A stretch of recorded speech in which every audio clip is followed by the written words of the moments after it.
Professor Eisenman. Thank you for that very kind introduction. What we're treating here is a vast subject, and I find in the Western world, in any event, very little familiarity with it. So what I would like to do, if you'll permit me, is to go back over the broad sweep of history, to try to explain to you, in the first place, how the Jews and the Muslims got to Spain, what the effect of their coming there was, and what the cultural achievements that they brought with them that in fact fueled the scientific and intellectual fervor in the backgrounds of that country, leading not only to Columbus's voyages, but many of the other voyages that were being undertaken at the same time and in the same period. So what I would like to do is explain first of all for you is how, for instance, the Jews got to Spain.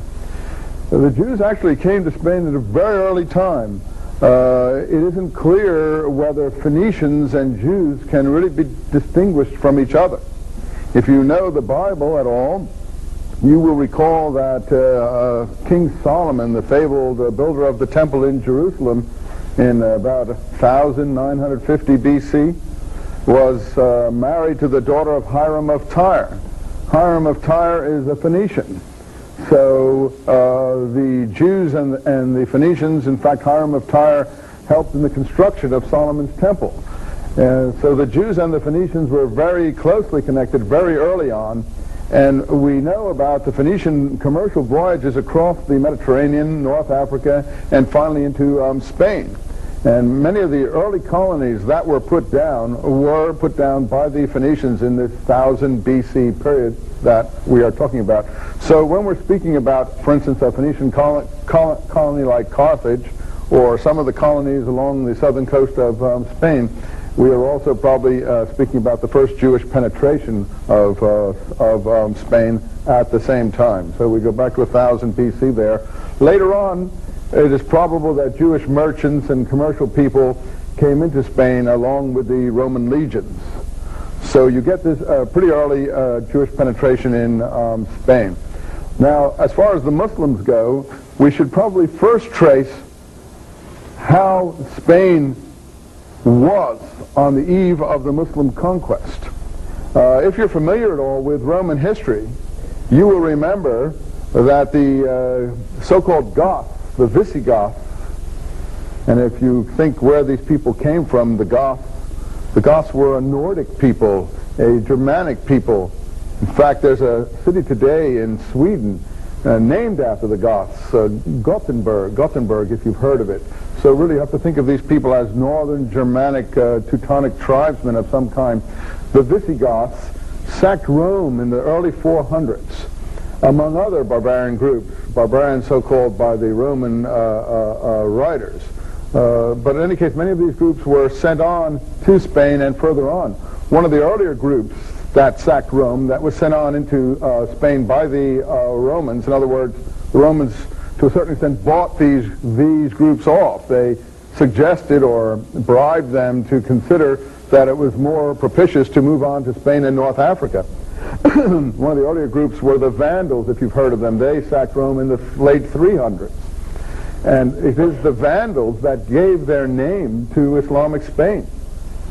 For instance, the Vandals would have gone on through Spain in the late 300s and on into North Africa, which was considered the breadbasket of the Roman Empire.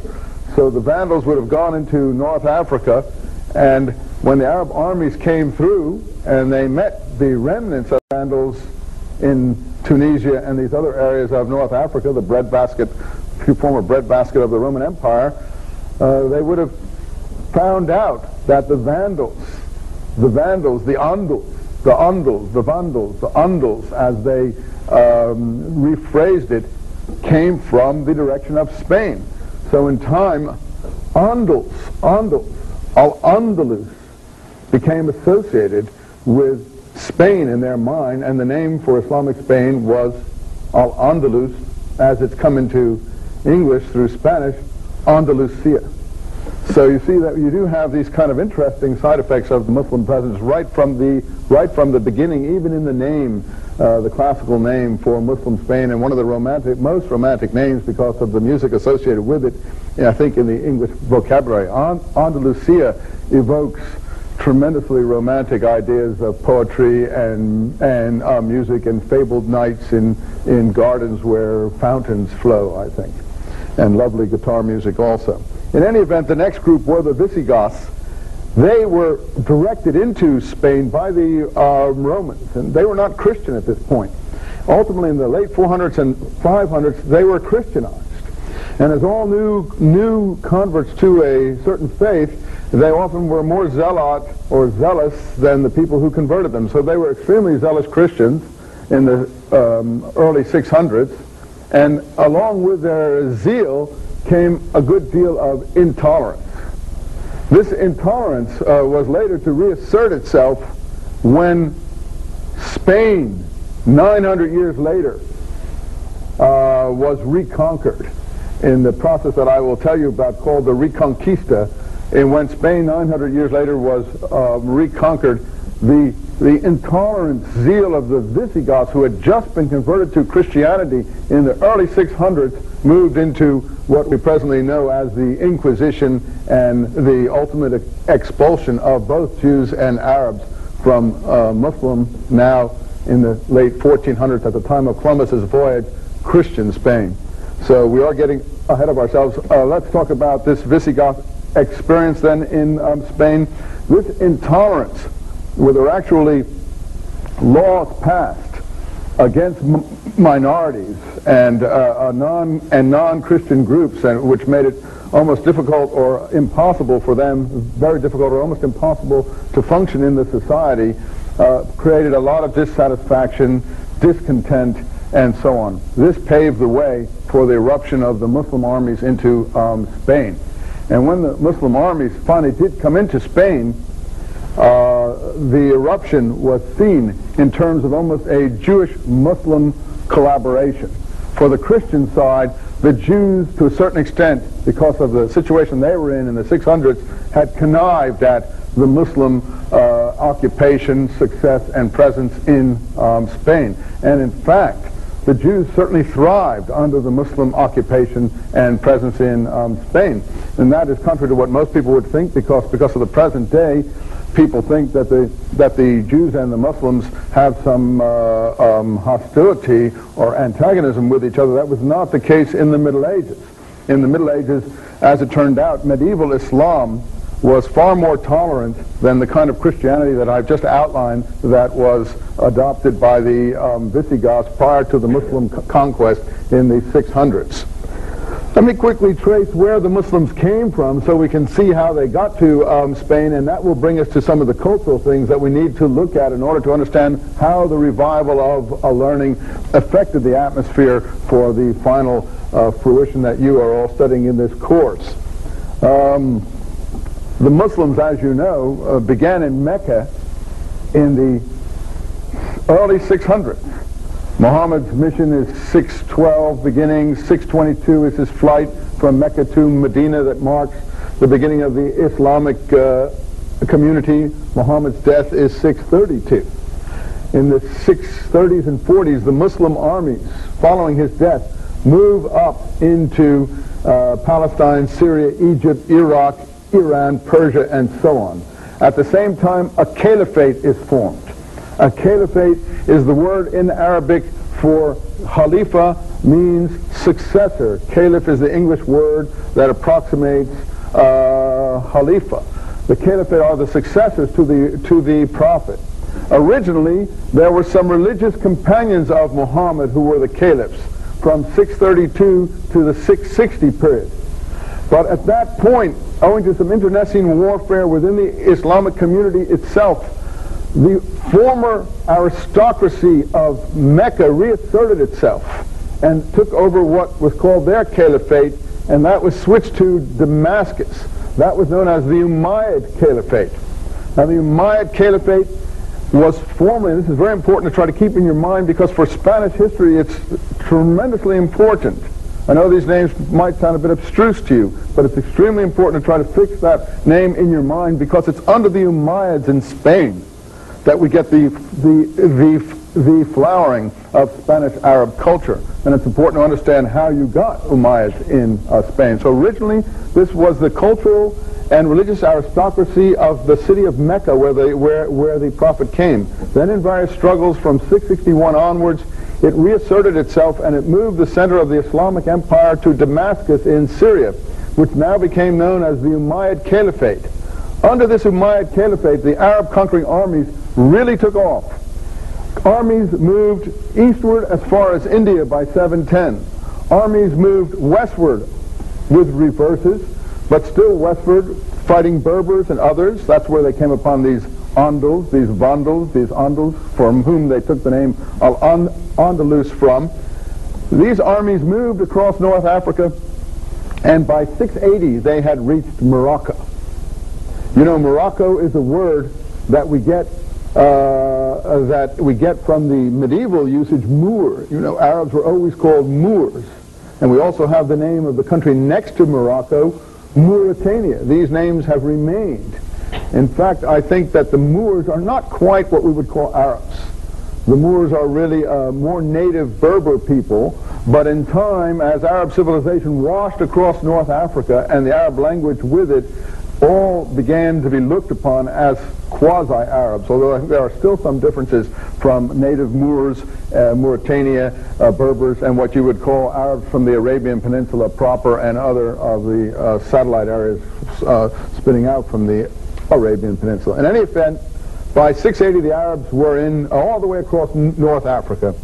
In 710, after some dislocations in the Umayyad Caliphate itself, and things were restored to a certain harmony there, the decision was made by the Muslim governor of North Africa, his name was Musa ibn Nusayr, to send the Arab armies across the Straits of Gibraltar into Spain. You know the name of that governor? The governor's assistant who led the Arab armies into Spain? Is named after him. That's another of these names that come into Western folklore. His name was Tariq. He was a Berber freedman, and he led the Muslim armies into Spain, and Gibraltar is an Arab name commemorating him. Jebel, meaning mountain, Jebel Tariq, Gibraltar. Jebel Tariq, Gibraltar. These armies went into Spain in 710, led by this chieftain, and they moved very quickly into Spain. There was very little resistance because of this dissension in the Christian ranks, and the Muslim conquest was fairly lightning speed. So by the 720s, the whole country more or less had fallen into Arab hands, except for the northeast corner. The northeast corner is where the Christian resistance expressed itself and slowly coalesced.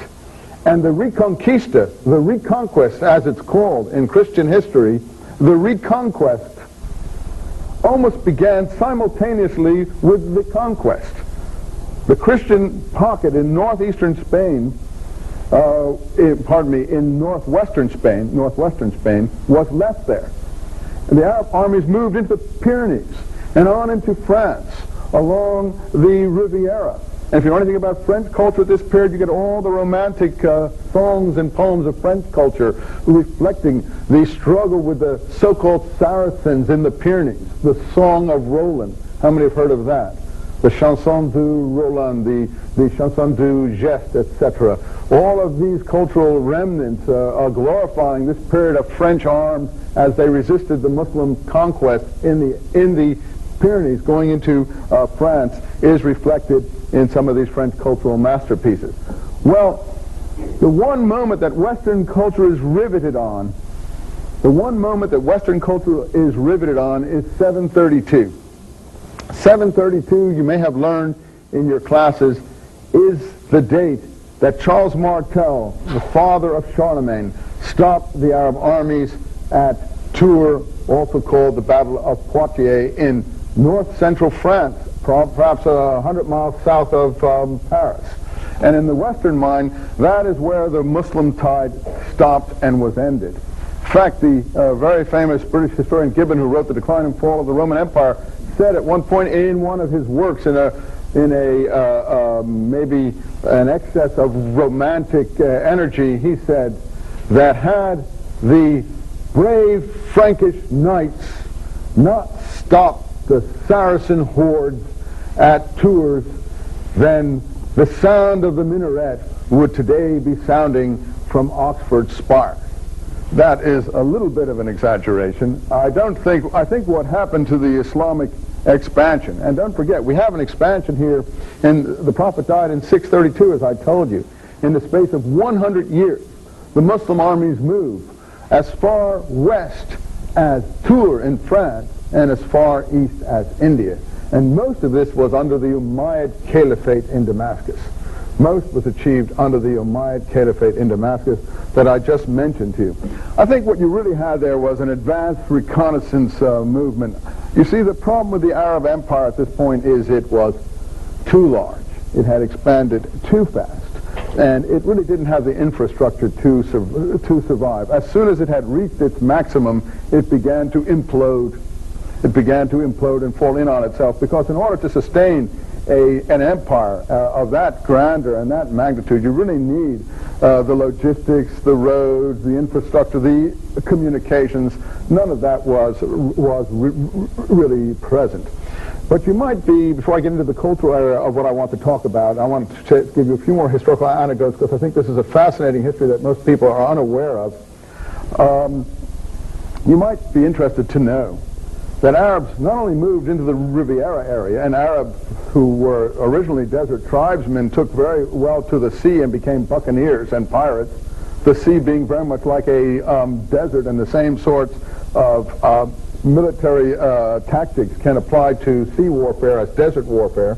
They were very able buccaneers and so on, as we know from our own songs in the United States culture, the shores of Montezuma to the halls of Tripoli and so on, dealing with piracy, etc., of the 1700 period.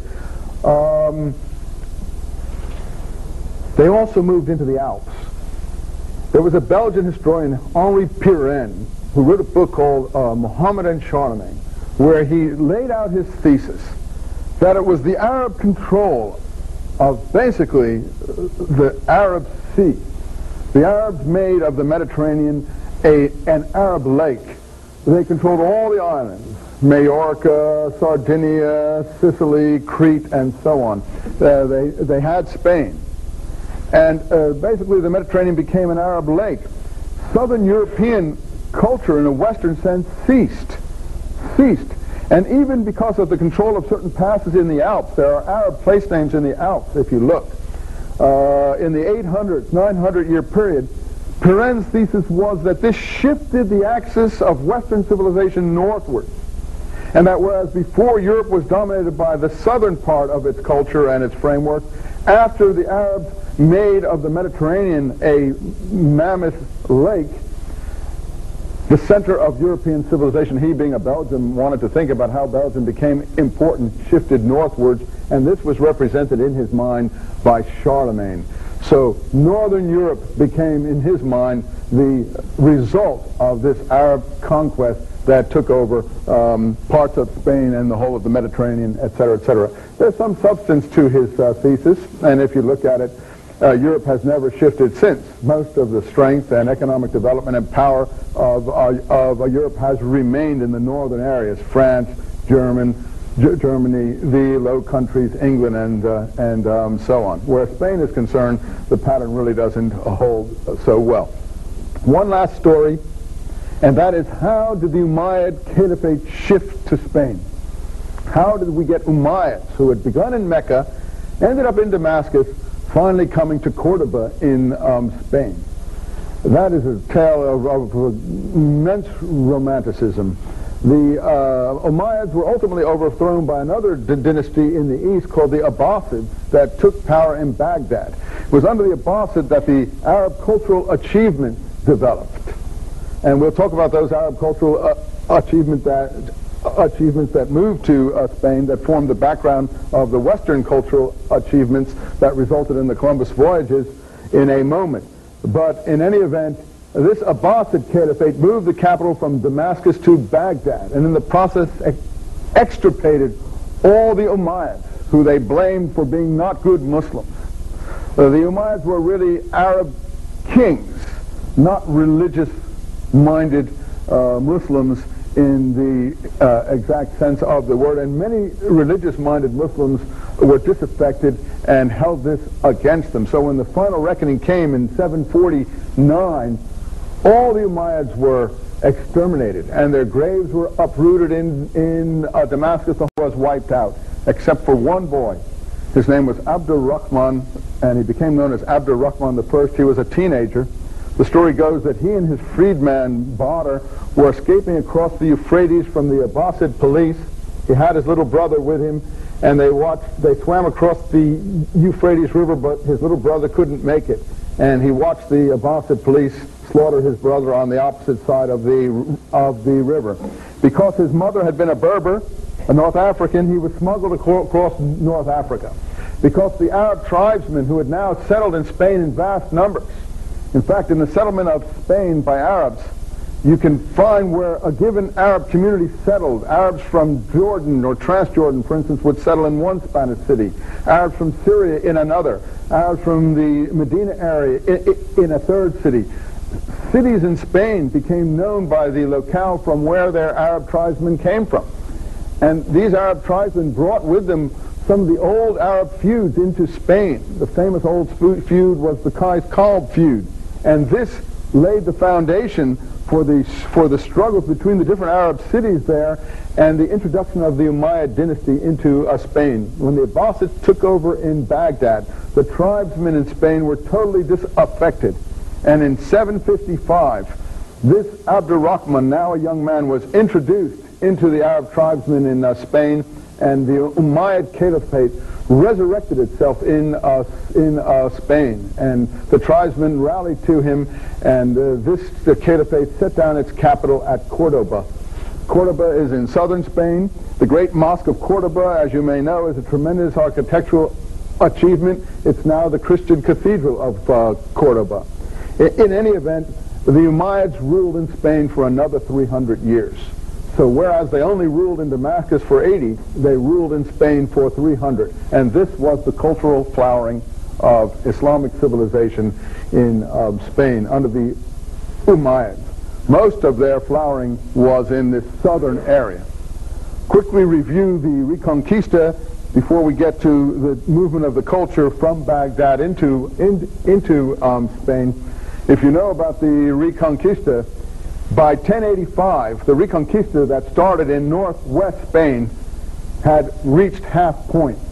Toledo fell, the classical capital of Spain. That was approximately 400 years from the initial Arab jump off into Spain. It took another 400 years before the final episode in the Reconquista, the fall of Granada in 1492. And you know that 1492 is the date of Columbus's voyage to America. So the date of Columbus's voyage to America, which you've no doubt covered in other lectures, coincides with the fall of the last Arab principality in Spain, the Principality of Granada. So you have a tremendous period of time in this Reconquista, but it too coincides with the events culminating in the Columbus episode. Let's go back to Baghdad. The Abbasids, who began what was called the Abbasid Caliphate, now in Baghdad, were known as the flowering of Islamic Arab culture. Under the Abbasids in Baghdad in the 800s, 3 translation centers were in activity supposedly almost constantly. In these translation centers, all the works of classical civilization were rendered into Arabic. And this was going on throughout the 800s and early 900s. Works like Ptolemy's astronomy, Euclid's algebra, or geometry rather. Algebra is even named after the Arab word algebra, and so on. All of the mathematical works, all of the astronomical treatises, all of the medical treatises, all of the philosophical treatises from classical Greece came into Arabic in Baghdad, particularly under the Abbasids. In time, all of this learning and knowledge moved over into Spain, particularly Umayyad Spain, from the 755 period to the late 1000s. So we have a tremendous cultural flowering under Islam, not just in philosophy and science, but also in literature, that many people are just unaware of. And many people are unaware of the fact that it was the Arabs and the Muslims who preserved, in many cases, Western culture.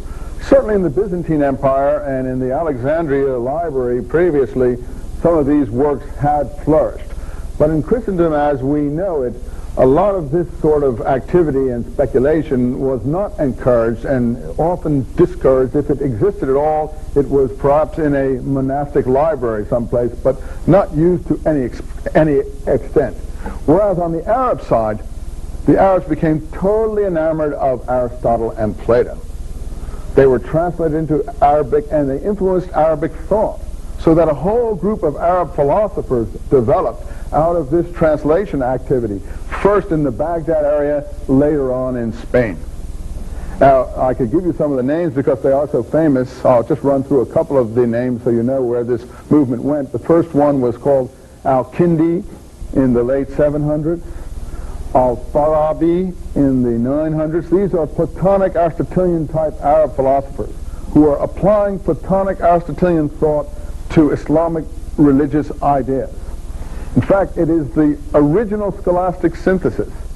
What you hear of as the scholastic synthesis of humanism in Italy in the 1300s, particularly associated with names like Thomas Aquinas, is not an original activity. Thomas Aquinas' books are basically a simple rehash of Al-Farabi, the Muslim philosopher of the 900s.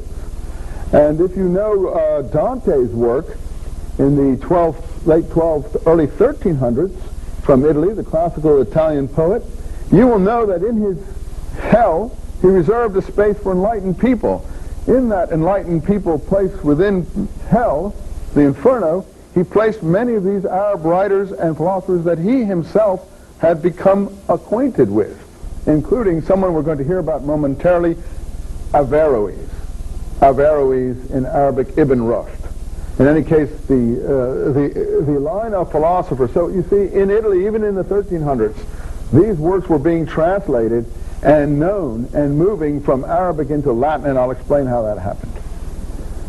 So this line of philosophers, going through Al-Farabi, coming up to, in the next generation, Ibn Sina, a Persian philosopher, who wrote medical treatises, philosophical treatises, astronomical treatises, mystical treatises, etc. He's known in the West because when he was translated, they usually got a different name, as you may have heard of it, Avicenna. Ibn Sina in the West is Avicenna. All these people triggered Western humanism and the Western Renaissance as the translations came into the West. So Ibn Sina in the 1000s, and then finally the one I mentioned, the most famous one of all in the West, Ibn Rushd. He is from Cordoba. He is from Spain. He is an Arab Islamic philosopher, jurist from Spain. He is a total Aristotelian. He it is who's called in the West Avicenna, and he it is whose works were finally translated in the West. Now, the strange part about all of this is that the West seemed to have appreciated this current in Arab thought and philosophy more than the Arabs themselves ultimately did. Because around the 12 or 1300s, a kind of deadening began to take over the Islamic Arab Muslim world. And cultural achievements of this kind became rarer, and a certain freezing of thought and coagulation developed, probably because of theological tendencies that were more conservative. And much of this kind of work was discouraged. For instance, there was a big attack made on the philosophers by a man called Al-Ghazali, who wrote in favor of the mystic way, the Sufi way, Islamic mysticism. And Islamic mysticism gradually took over a good deal of practice throughout the Islamic world, and philosophical, i.e. Greek Western type of thinking was discouraged. Many of my Muslim friends say to me, well, when will we equal the West in culture and achievements? And often I respond, when you go the way of Averroes. For them, Averroes is an almost unknown philosopher, and yet the West has embraced him entirely. As I said, Western philosophers like Avicenna, Thomas Aquinas, and many others, their work is totally peppered with the work of people like Avicenna and Averroes, who originally made the scholastic synthesis upon which ultimately the Renaissance in the Western historical development is based. Let me just move over to the Jewish side of things so you know that the role that the Jews played in this. By this time, as I told you, there had been a cooperation of Jews and Arabs, and they were almost totally identified with each other. And the Jews so much adopted Arab Islamic culture that almost all their cultural works were written in Arabic. And the Jews also in this period, in Iraq, later in Egypt, finally in Spain, began to write treatises of the Arabic kind. So you have a whole succession as well of Jewish philosophers and thinkers writing the same Aristotelian type theses. For instance, Sadiq Goyen in Mesopotamia or Iraq. And then ultimately in Spain a whole series of philosophers, some called Ibn Ezra, the most Judah Halevi, Ibn Gabirol, known in the West as Avicenna, but the most famous one was Maimonides. Maimonides was born in Spain. Ultimately, with the collapse of the Umayyad Caliphate and the coming of more extreme, intolerant Muslim conquest groups from North Africa, people like Maimonides were forced to leave Spain in the 1200 period and made their way to Egypt. But Maimonides was the most famous of the Jewish philosopher thinkers. And he was basically born in Spain and came out of a Spanish cultural milieu. And Maimonides in the Crusades was Saladin's personal physician. And he was also associated with Richard the Lionhearted, who asked him to serve in some medical capacity on his behalf. In other words, many of these thinkers were Renaissance men, really Renaissance men, pre-Renaissance men, and they combine all of these cultural skills and mathematical and scientific skills in a single person. Now, another thing that the Jews in Spain did was, since they had translated all the Arabic treaties themselves into Hebrew, and there were co-religionists on the other side who knew Hebrew and Latin, often the Jews operated as the middlemen in the transference of the Arab cultural heritage that included the Greek cultural heritage back into the Western cultural heritage. And many of these philosophers are getting Hebrew-type names. Avi, for instance, is a Hebrew-type name, not an Arabic-type name. So there were translation centers, particularly in Catalonia, in Mallorca and Barcelona, in southern Italy, which was at that time dominated to a certain extent by Spain, in Naples, in Toledo, and other areas. There were translation centers, the opposite of the kind that had been going on in Baghdad in the 800s. Now in Spain, in the 11, 12, 1300s, in the wake of the Crusades and the interest in Eastern thought and so on, all of the scientific knowledge was pouring back into the West from the Western Islamic contact, particularly in the Reconquista in Spain. You see, when the Reconquista took 800 years, it was not a rapid conquest. It was a long-term affair with many peaks and valleys, many movements forward and many movements backwards. And what was going on there was a tremendous mixing of cultures. So much of this Christian, Islamic, Jewish mix of cultures was indistinguishable and going on in Spain. Now, for the Jews in Spain, particularly under the Umayyads, but also later, the Umayyads collapsed, I think, around the 1080s, you can think of it, and then some more reactionary regimes came into the 1200 period. I don't want to burden you with their names. The Reconquista kept going, and as I said, was achieved finally in 1492, so you can visualize it in your mind what kind of progress that was that was making. But in this period of Spain, this was known as the Golden Age of Spain for Jews. And as I told you, initially, and even when the Reconquista was achieved, many Spanish Christians blamed the Muslim presence to a certain extent on Jews. That the Jews had cooperated with the Muslims, had been involved with the Muslim conquest to a certain extent, and had benefited by the Muslim conquest. And it is true that the Jews flourished under Islam in Spain as nowhere else in their history since the fall of the temple, and maybe up to the present day, which is why it's looked upon as this beautiful golden age before the chapter slammed shut with the Columbus period of 1492. Now you have on the Jewish side an awful lot of cultural development, mostly in Arabic, but also in Hebrew. We have development in poetry, in philosophy, in mystic poetry, and this is happening on both sides of the border, which is shifting constantly, both in Christian and Muslim Spain. But it started in Muslim Spain, and then it moves on into Christian Spain because the division line between the two is constantly shifting, so it's hard to decide whether you're in Christian Spain or Muslim Spain when you're in the 1300 period. But also in scientific endeavor. And this directly relates to the Columbus voyages too. Because Jewish and Arab mathematicians, particularly on the Jewish side, were working on astronomical tables.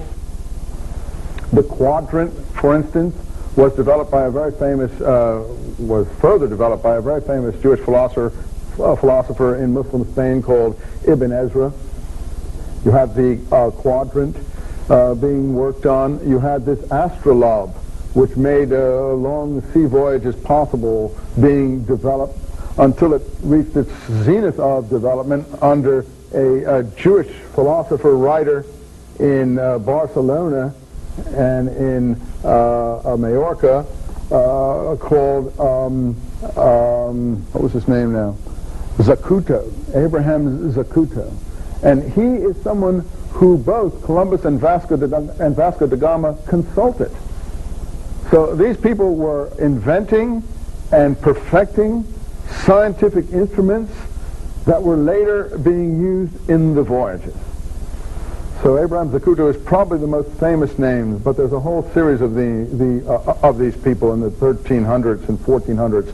Another individual called Levi ben Gersonides, who was involved in the development of the astrolabe and also involved in working on astronomical charts. So they also perfected the astronomical charts that helped the voyagers in the long ocean voyages that they were going to embark on, because without the astronomical charts, which gave you the phases of the planets and the stars and the constellations and so on, and tied it to the date and the time of the year, etc., and then you would work with your quadrant and your astrolabe and these different instruments to pinpoint where you were. All of these long voyages were impossible. So you see how the cultural development moved on into these tremendous, rich developments of the kind we are talking about.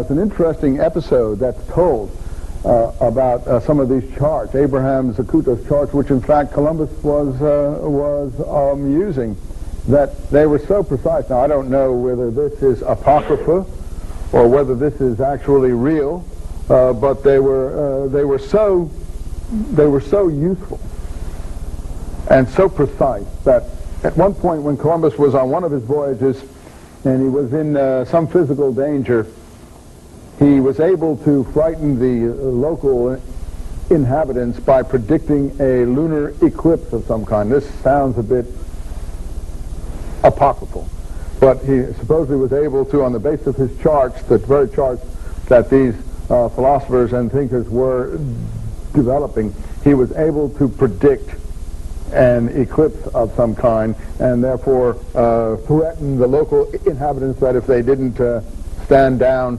there may be a further eclipse of the sun next time. So he was able to save himself by the usage of some of these charts. So as I said, on the Jewish side, You were getting this very great cultural development.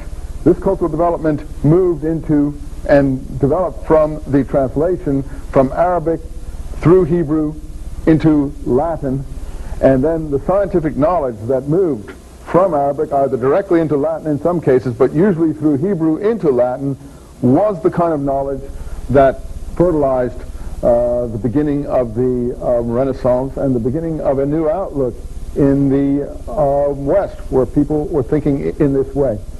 I think what I would like to do is try to trace the end of the Islamic presence in Spain and the final expulsion of the Jews and the Arabs, which was a very sad episode, as you probably know. With the final conquests, Ferdinand and Isabella had unified the whole of Spain. I think by the 1200s, most of Spain had fallen, except for the southern section, Granada. And have any of you seen pictures of this city? It's a fabulous city with fountains and marvelous architecture and so on. Most of it had fallen except Granada. And then with the fall of Granada in 1492, the fate of the Jews and the Arabs was sealed. Now you might want to ask the question, why were the Jews and the Arabs expelled from Spain, or the Muslims? Well, I'm not sure how many Muslims actually were expelled from Spain. It looks like quite a number converted to Christianity, and that is a long study in Christian-Arab origins in the cultural study of Spain. But quite a few Jews, we have the records of, did leave Spain. I think, in the hundreds of thousands perhaps. Quite a few probably were also converted. Again, if you ask the question, why was this? In my mind, it's very simple. It's just the old Visigothic intolerance reasserted itself once the Reconquista was completed. I don't know if that's a sufficient explanation for you, but you have to realize that the Jews and the Muslims were both being expelled. What the numbers really were isn't clear. And the strange thing about the run-up to Columbus's voyages is that the actual date of Columbus' departure, and I don't know what the resonance of this might be, was the actual date, the scheduled departure of Columbus, was the actual last day for particularly the Jews. I'm not sure if the same date was for the Muslims.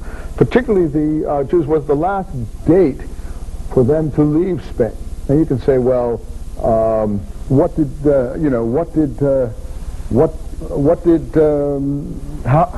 did this happen?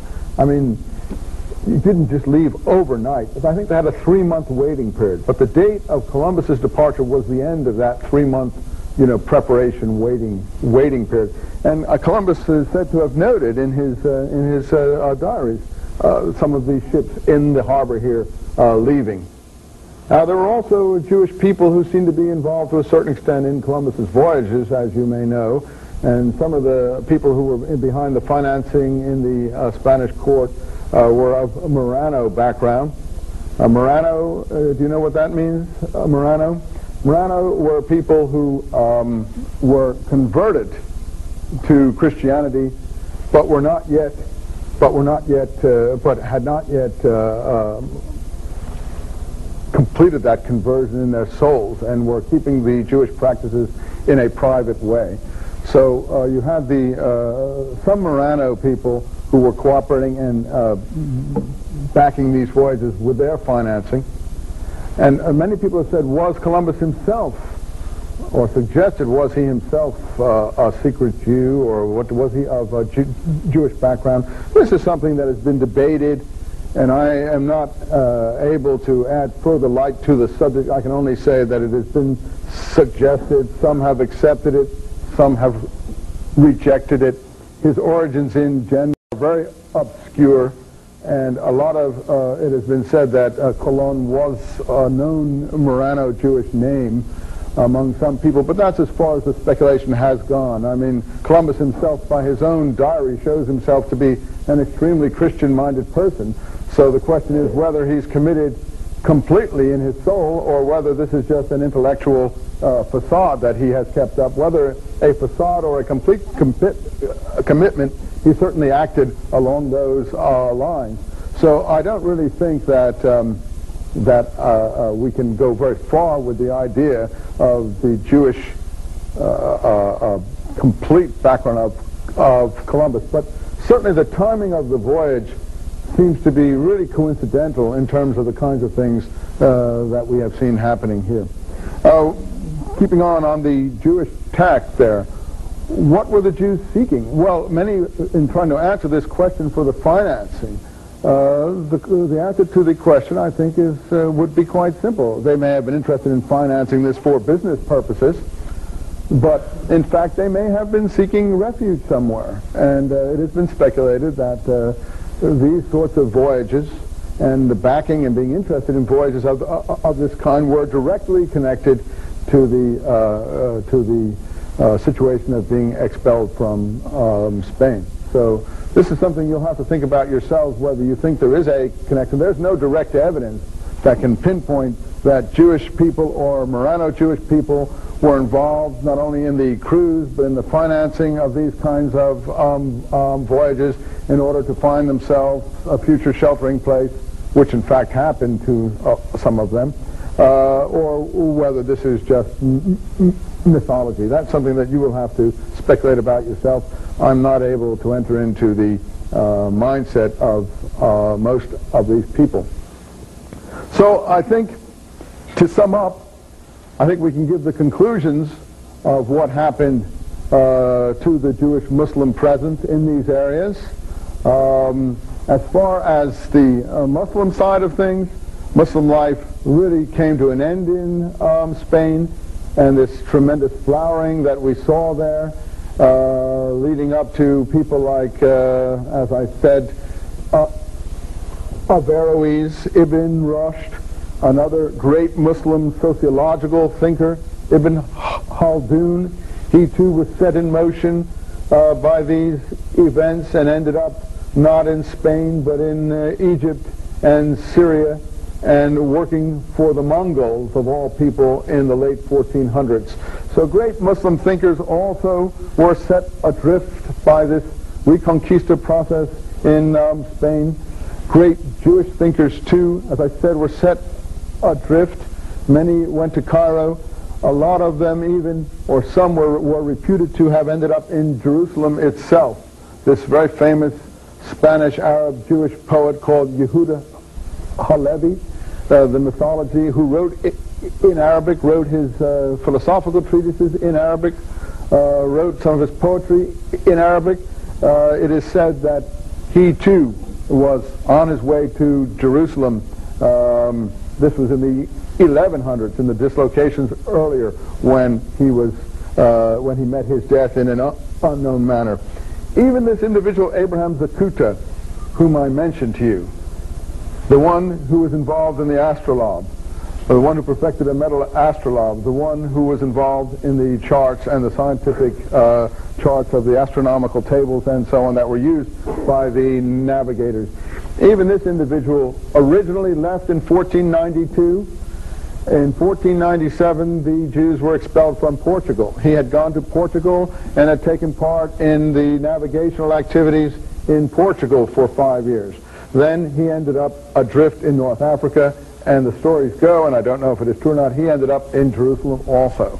So you see, you have this constant stream of these kind of people out, and this really is the cultural background that led to Columbus's voyages. I really can't focus it completely on Columbus's voyages without saying a little bit more about the Renaissance and the modern development of the inquisitive mind in the Western world.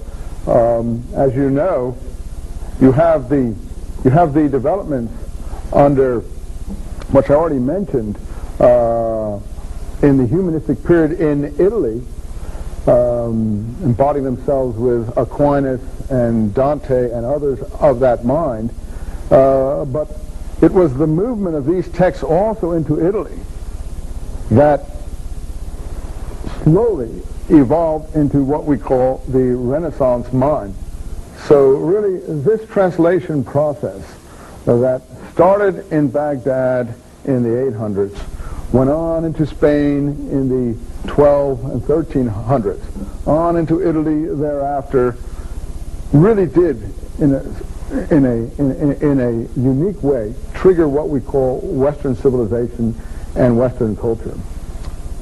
Well, I think I would like to break off there, and I will step out for a moment, and we'll take your questions later. Thank you.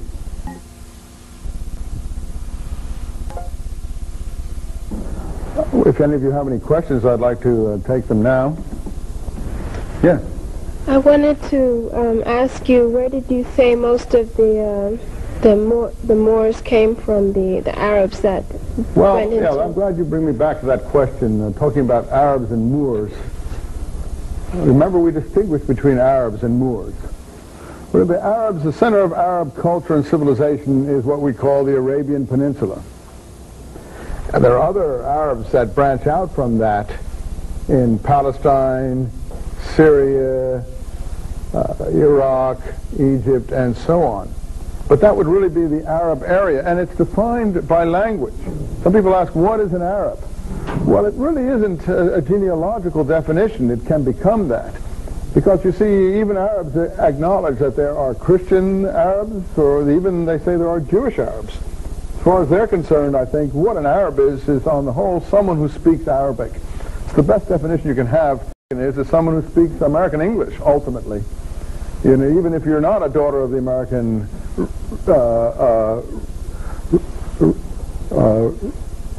Revolution, or you didn't come on the Mayflower, so you speak American English. What an Arab is someone who speaks Arabic. So you have that area for the Arab cultural inheritance. You have the North African, West African area for the Moroccan. Now, as the Arab armies flow over that area, they bring Arab culture and customs and religious ideas with them, so it's almost impossible to distinguish between Moors and Arabs, although I think in the Middle Ages they did distinguish between them. And Moors were really Moors, and Arabs were really more Eastern sort of people. Moors were more, I think, West African people. But all of these people contribute to the influx into Spain, and this influx is quite a massive influx, apparently, because of the facts that I quoted to you before about all of these different cities that came from different Arab areas, and were actually had tribal affiliations going back to the Middle East. So when this Umayyad candidate, this Umayyad Caliph Abdurrahman I, who started this fantastic dynasty, came in there, well then they had the allegiances going back to the Middle East, and they'd already been settled there for some time. What I didn't cover in my previous talk, what I wanted to tell you a little bit about was the Umayyad achievements. And you had in this Cordoba was a center of Umayyad culture. You had very great architectural achievements, art, literature. So you really did have a tremendous flowering in this transfer, for some reason, of Arab culture into Spain, and nobody really knows why. Under the Visigoths previously, you don't seem to have had it. And maybe it was the Arab culture in southern Spain was an extremely tolerant one, and it may have been this tolerant culture that added to these kinds of flowerings. Yeah.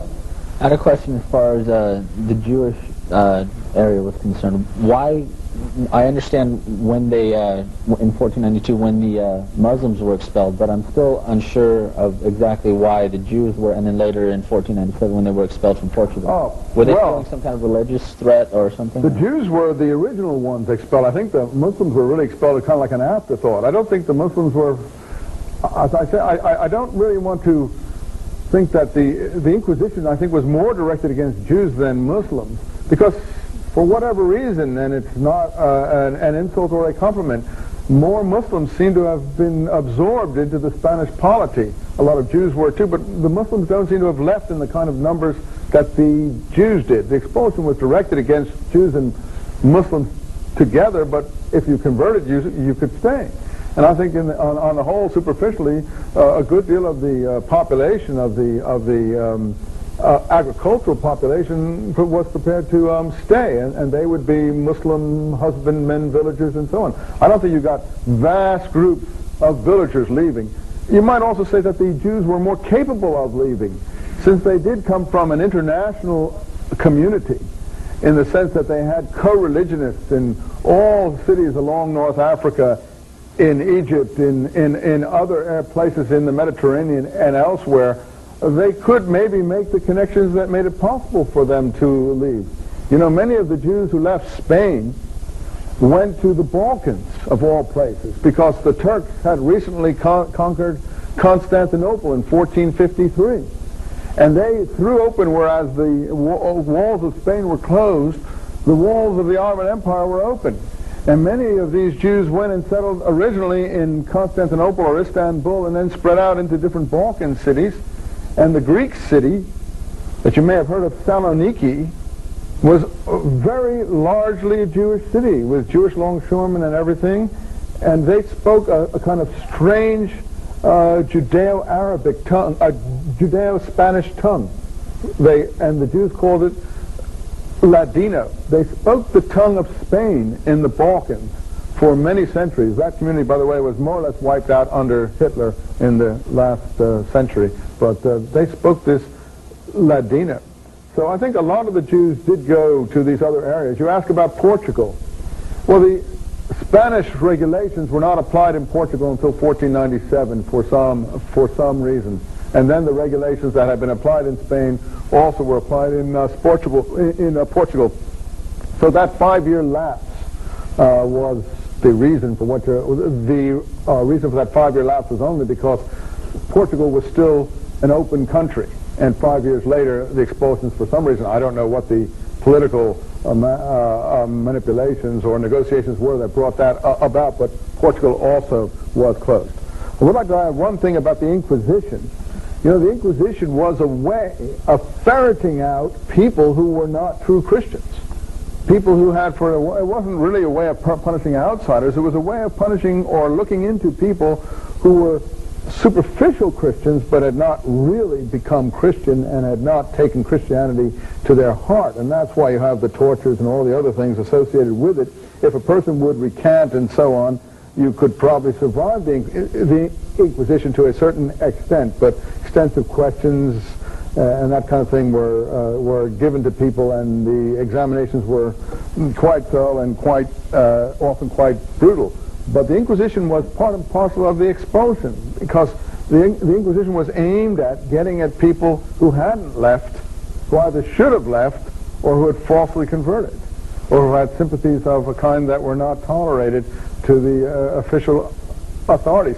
Strangely enough, that too was transported to the Americas and applied on Indians. I think the Indians were the last people that anyone would have thought the Inquisition applied to, and yet those apparatuses that were dealing with the situation in Spain then became transported to America and applied to people who had really nothing to do with it at all. And I think in some parts of the Americas, I'm not an expert on the Inquisition in the Americas, but in some parts, probably the effects were quite devastating.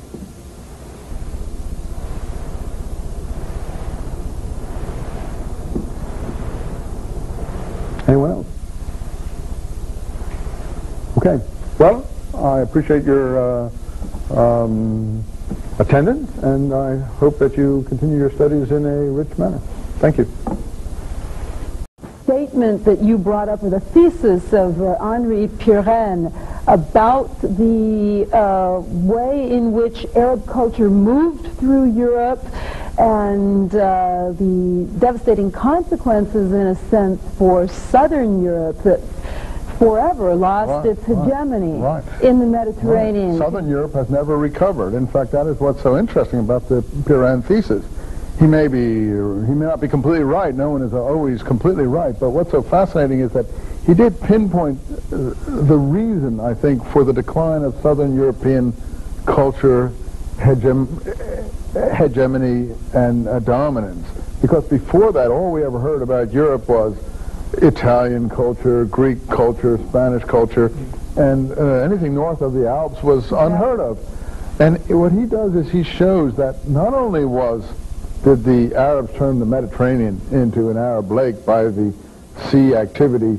And you know, an interesting sideline to that I've often pointed out to students that might interest your viewers is that if you look at European cities, none of them are on the seacoast. All the principal European cities are inland, up rivers. If you look at American cities, like New York, Los Angeles, San Francisco, New Orleans, they're all on the seacoast. We don't have any marauder raiders, pirates in the United States culture area. The Atlantic Ocean is too big, but in Europe, the Mediterranean, Rome is inland. The principal Spanish cities are inland. Absolutely. France, Paris is up the Seine. It wasn't just the Arab raiders in the south. You had the Viking raiders in the north. All London is inland. There are no European cities to speak of that are on the coast. None whatsoever. So this closing off of the Mediterranean, both through piratical activity and also the interesting point that you discover is that for a while commerce was even interrupted in the Alps. That you just didn't get the passage from north and south. And the center of European life, the axis switched to the north. This is his thesis, and this is what he thought Charlemagne represented, Charlemagne being a northern European king, a Franco-German king. And I think there's a lot of truth there. He does explain a lot, and of course, as you say, the south never recovered, and the north has been dominant since. No, I mean, it's fascinating because as a professor of literature and thinking of my own studies in the Middle Ages and the Romance language Middle Ages, we constantly come across the menacing Arabic type, the Saracens and all the literature, but it's fascinating. It's the first time I've ever heard anything about why, and then an historical thesis for it. And this is my thesis, of course. I realize that, but it really puts the European world back into contact, I mean, through the things you've been talking about, back into contact with the Arabic world, which leads me to my next question is, why the blackout? I mean, why in European studies do we not broach this topic so much at the beginning? That's a very interesting question. I wish some of your students had asked me that, because it's such a rich question in the sense that you do have a blackout. You know, a lot of people don't understand Dante's sweet new style. Dante's sweet new style is the Arab poetry of Spain of 2 centuries before. We have Ibn Hazm, who is writing about amore. Everything for him is amore. Romance philologists don't say that, though. And this moves from Spain. The whole chivalrous ethic, the chivalrous idea comes from Umayyad Spain, and on through the poetry into troubadour poetry of southern France, then on into Italy. So all of that flows from, I don't want to make too much of it, but all you have to do is read the Umayyad poets of southern Spain, and you know the Arab ethic of not touching women and so on. You have this admiration from afar. It is all the basis of the chivalric ethic, and you're first getting this amore love poetry in, of all places, 1000s Cordoba, Spain. And the, of course, master of this is Ibn Hazm. Now, they don't do it in philosophy either. Philosophy and science, all you hear about is the scholastic synthesis. And a student is brought up to think that everything begins with Aquinas and so on. Aquinas is an interesting thinker.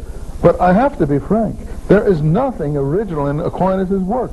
It is all in Maimonides, and not just Maimonides, Avicenna, Averroes, and Alfarabi before him. In other words, it's been that kind of thinking has been going on for 300 or 400 years prior to that in a Arabo-Jewish environment, particularly an Arabic philosophical environment, starting in Baghdad with the cultural translations of the Arab manuscripts.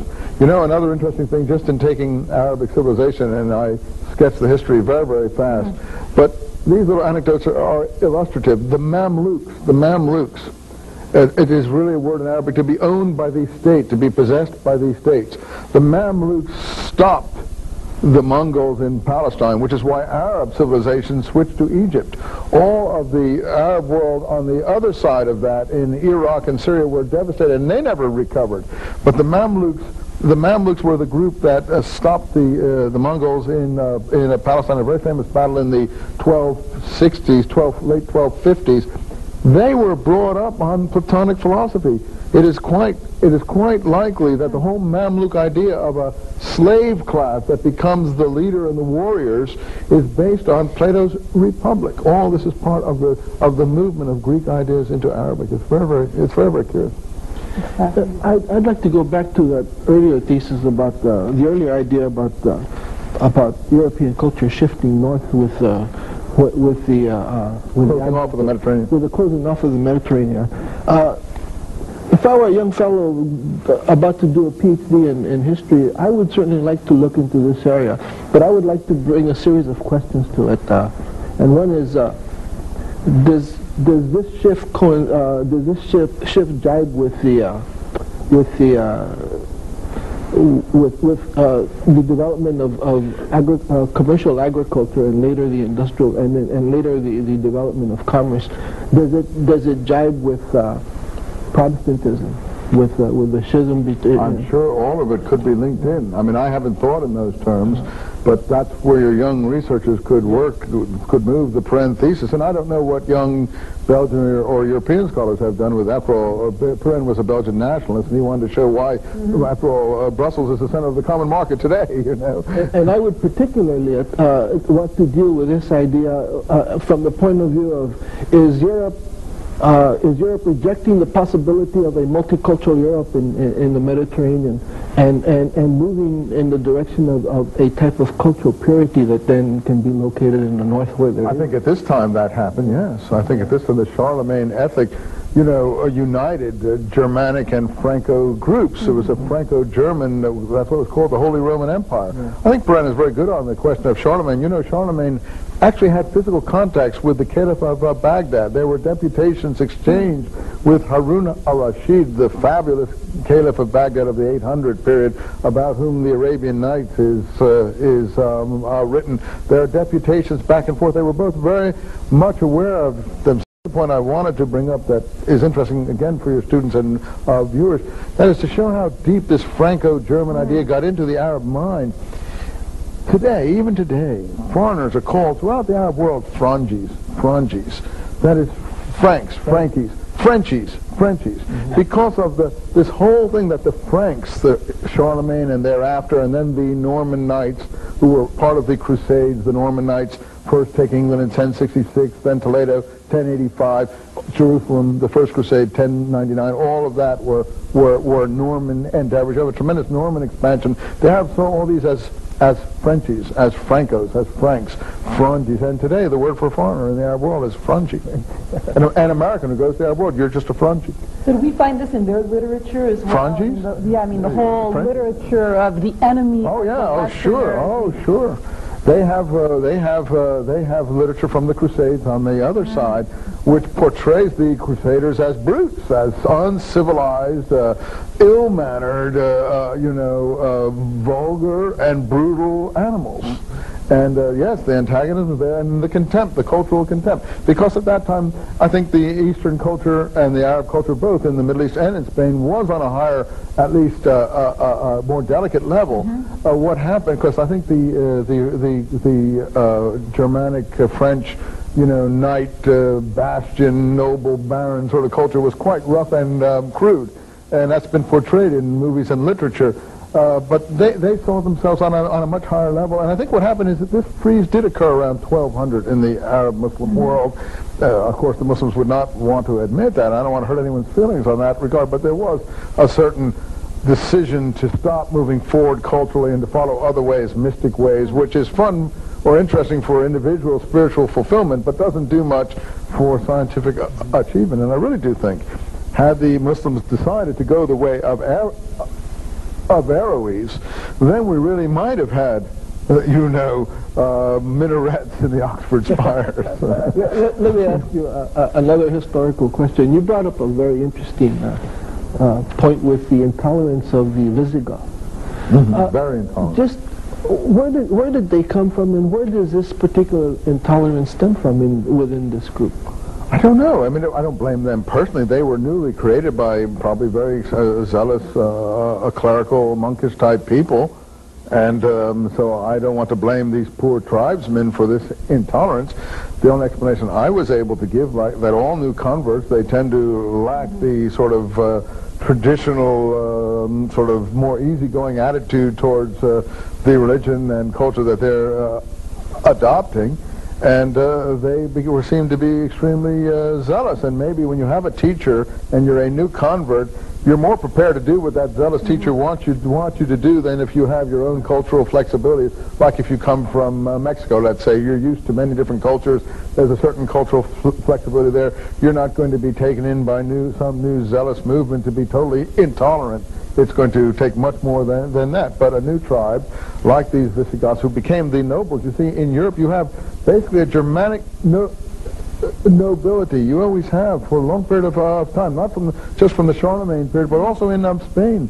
I mean, you've always had this kind of blonde-haired Germanic upper class in Spain. Coming back to the Visigoths, of course, the present king is exactly the same way. It's just surprising. I don't want to get spin racialist theories about that, but the mass of Spanish people, the farming people, are often of different cultural background. This upper class has always been Teutonic. Well, it's also in a strange way. I mean, a lot of the literary figures, I mean, Cervantes himself, when they trace Spanish identity, they trace it to these Visigoths. They do, they really? Yes, they do. It's very interesting. See, I'm not that in Cervantes' first work, which is a play, where he talks about and the Spaniard is this Visigoth type who then, and so it's interesting the way later on Spanish identity is created and constructed, which leads me in a sense to the next question. We talked a lot about the literary tradition of the carrying over of the Crusades into literature, and one of the lectures that we've had spoke a lot about the fashioning of the conquistador on the European crusader type of figure who goes off to the New World and conquers and takes over in the same way, much as we find in the Reconquista and the trying to take over of Jerusalem and well, you have in Spain this very long Reconquista, as you know, and the El Cid episodes and legends and so on are part of that. So I think you have this pattern for the crusading knight in Spain, because a lot of people don't realize that the Reconquista was driven by the crusader ethic, and that many of these foreign knights were in fact part of it, and that ended up in 1492 in the way we know, and then was exported in a new, more contemporary way in the way you're describing. Patrick Sales, whose book Conquest of Paradise we're reading for this course. Well, you were talking about Cornell. He was at college with me at Cornell. We were in the same class. That's fascinating. You were the same class of 1958, right? So we were all there. You were mentioning you were going to be reading about Thomas Pynchon, I thought, in your introduction, but you didn't get to it. We were all there together, so we all knew each other. And it's interesting to know that he's been so successful. What a group of contemporaries you made there, Thomas Pynchon. Well, they were all. It was a big rabble-rousing period.